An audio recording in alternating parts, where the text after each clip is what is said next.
ಹೇಳಕ್ಕಷ್ಟೇ ಸರ್ಕಾರಿ ಶಾಲೆ, ಇಲ್ಲಿ ಹೇಳೋರಿಲ್ಲ ಕೇಳೋರಿಲ್ಲ ಅಂತ ಪರಿಸ್ಥಿತಿ ನಿರ್ಮಾಣ ಆಗಿ ಹೋಗ್ಬಿಡುತ್ತೆ.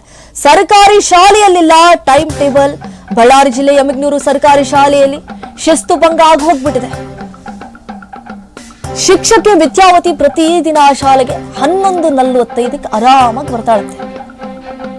ತಡವಾಗಿ ಆಗಮಿಸ್ತಾಳೆ. ಶಾಲೆ ಆರಂಭ ಆಗೋದು 9:45ಕ್ಕೆ. ಅಬ್ಬಬ್ಬ ಅಂದ್ರೆ 10 ಗಂಟೆ ಅಷ್ಟರಲ್ಲಿ ಬರಬೇಕು ಟೀಚರ್ಸ್ ಆದವರು. ಆದ್ರೆ ಆಕೆ 11:45ಕ್ಕೆ ಶಾಲೆಗೆ ಬರ್ತಾಳಂತೆ. ಶಾಲೆ ಆರಂಭ 10 ಗಂಟೆಗೆ ನಿಗದಿ ಆಗಿದ್ರು ನಿಯಮ ಪಾಲನೆ ಮಾಡ್ತಾ ಇಲ್ಲ ಶಾಲೆಯ ಶಿಕ್ಷಕಿ. ಪಾಠ ಬದಲು ಬರೇ ಮೊಬೈಲ್ ಬಳಕೆ ಮಾಡ್ತಾಳಂತೆ.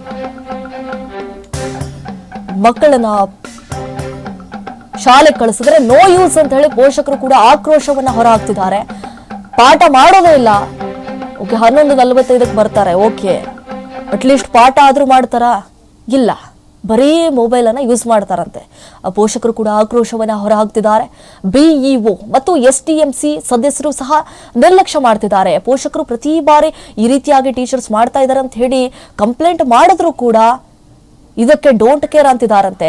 ಮಕ್ಕಳ ಕಲಿಕೆಗೆ ಪ್ರಭಾವ ಹಿನ್ನೆಲೆಯಲ್ಲಿ ಗ್ರಾಮಸ್ಥರಿಂದ ತೀವ್ರ ಆಕ್ರೋಶ ಕೂಡ ವ್ಯಕ್ತಪಡಿಸಲಾಗ್ತಾ ಇದೆ. ಹಾಗಾದ್ರೆ ಬಿಇಒ STMC ಏನ್ ಮಾಡ್ತಿದ್ದಾರೆ? ಯಾಕೆ ಇಷ್ಟೊಂದು ನಿರ್ಲಕ್ಷ್ಯ?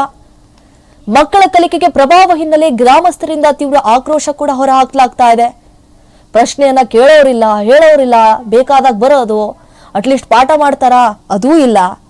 ಬರೀ ಬರ್ತಾರೆ, ಮೊಬೈಲ್ ಅನ್ನ ಯೂಸ್ ಮಾಡ್ತಾರೆ, ಟೈಮ್ ಆಯ್ತಾ ಮನೆಗೆ ಹೋಗ್ತಾರೆ. ಹಾಗಾದ್ರೆ ಬಿಇಒ ಏನ್ ಮಾಡ್ತಿದ್ದಾರೆ? ಯಾಕೆ ಎಚ್ಚೆತ್ತುಕೊಳ್ತಾ ಇಲ್ಲ? ಪೋಷಕರು ಅಷ್ಟು ಬಾರಿ ಹೇಳಿದ್ರು ಕೂಡ ಯಾಕೆ ಕಂಪ್ಲೇಂಟ್ ಅನ್ನ ದಾಖಲಿಸ್ಕೊಳ್ತಾ ಇಲ್ಲ? ಯಾಕೆ ಇವ್ರಿಗೆ ವಾರ್ನಿಂಗ್ ಕೊಡ್ತಾ ಇಲ್ಲ? ಸರ್ವಾಧಿಕಾರಿ ಧೋರಣೆ. ಸಾರ್ವಜನಿಕರಿಂದ ಶಿಕ್ಷಕಿಯ ಮೇಲೆ ಕ್ರಮವನ್ನ ಕೈಗೊಳ್ಳುವಂತೆ ಆಗ್ರಹ ಮಾಡಿದ್ರು ಕೂಡ STMC ಬಿಇಒ ಅಧಿಕಾರಿಗಳು ಕಣ್ಣು ಮುಚ್ಕೊಂಡು ಕೂತ್ಕೊಂಡ್ ಬಿಟ್ಟಿದ್ದಾರೆ. ಏನು ಎಷ್ಟು ಬಾರಿ ಇವ್ರಿಗೆ ಹೇಳಬೇಕು? ಈ ರೀತಿಯಾಗಿ ಮಾಡ್ತಿದ್ದಾರೆ. ಅದು 10 ಗಂಟೆಗೆ ಆರಂಭವಾಗಿದ್ರೆ ಶಾಲೆ, ಇವ್ರು ಬರೋದು 11:45ಕ್ಕೆ, ಒಂದೊಂದ್ಸತಿ 12 ಗಂಟೆಗೆ ಬರ್ತಾರಂತೆ. ಪಾಪ ಮಕ್ಕಳು ಹಾಗೆ ಕೂತ್ಕೊಂಡಿರ್ತಾರೆ. ಸುಮ್ಮನೆ ಏನೋ ಒಂದು ಬರ್ಸೋದು, ಇವರು ಮೊಬೈಲ್ ಯೂಸ್ ಮಾಡ್ಕೊಂಡು ಕೂತ್ಕೊಳ್ಳೋದು ಆರಾಮಾಗಿ. ಸರ್ಕಾರಿ ಶಾಲೆ ಅಂತ ಇಷ್ಟೊಂದು ಬೇಜವಾಬ್ದಾರಿತನನ? ಅದೇ ಪ್ರೈವೇಟ್ ಶಾಲೆ ಆಗ್ಬಿಟ್ಟಿದ್ರೆ ಹಿಂಗ್ ಮಾಡ್ತಾ ಇದ್ರ? ಪ್ರೈವೇಟ್ ಶಾಲೆಯಲ್ಲಿ ಟೈಮ್ ಟು ಟೈಮ್ ಹೋಗ್ಬೇಕಾಗತ್ತೆ. 9 ಗಂಟೆ ಅಂದ್ರೆ 8:45ಕ್ಕೆ ಶಾಲೆಯಲ್ಲಿ ಇರಬೇಕು. ಅಂಥದ್ರಲ್ಲಿ ಸರ್ಕಾರಿ ಶಾಲೆ ಯಾರು ಹೇಳೋರಿರಲ್ಲ, ಕೇಳೋರಿರಲ್ಲ. ತಮ್ಮ ಇಷ್ಟ, ಯಾವಾಗ ಹೋದ್ರು ಏನು ಕೇಳೋರಿರಲ್ಲ. CC ಕ್ಯಾಮ್ರಾ ಇರಲ್ಲ.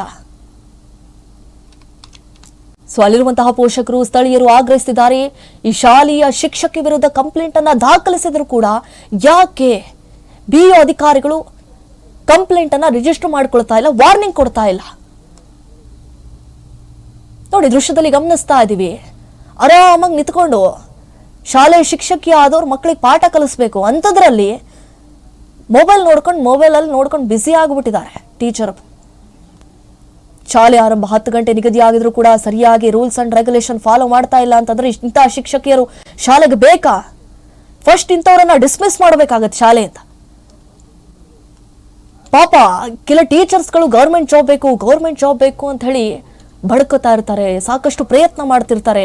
ಅಂಥವ್ರಿಗೆ ಸಿಗಲ್ಲ. ಇಂತಹ ಮೊಬೈಲ್ ಯೂಸ್ ಮಾಡುವಂತಹ ಶಿಕ್ಷಕಿಯರಿಗೆ ನೋಡಿ, ದೃಶ್ಯದಲ್ಲಿ ಗಮನಿಸ್ತಾ ಇದ್ವಿ. ಬಿಇಒ ಮತ್ತು STMC ಸದಸ್ಯರು ಸಹ ಇದರ ಬಗ್ಗೆ ಡೋಂಟ್ ಕೇರ್ ಅಂತಿದ್ದಾರೆ. ಮಕ್ಕಳ ಕಲಿಕೆಗೆ ಪ್ರಭಾವ ಹಿನ್ನೆಲೆ ಗ್ರಾಮಸ್ಥರಿಂದ ತೀವ್ರ ಆಕ್ರೋಶ ಕೂಡ ಹೊರಹಾಕಲಾಗ್ತಾ ಇದೆ. ಇವ್ರಿಗೆ ಯಾರು ಪ್ರಶ್ನೆ ಕೇಳೋರಿಲ್ಲ. ಬಂದ್ರು ಅಷ್ಟೇ, ಹೋದ್ರು, ಅದೇ ಆಗ್ಬಿಟ್ಟಿದೆ. ಬರೋದು ಬರೀ ಮೊಬೈಲ್ ಯೂಸ್ ಮಾಡೋದು ಅಷ್ಟೇ. ಮಕ್ಕಳಿಗೆ ಪಾಠ ಇಲ್ಲ, ಏನಿಲ್ಲ.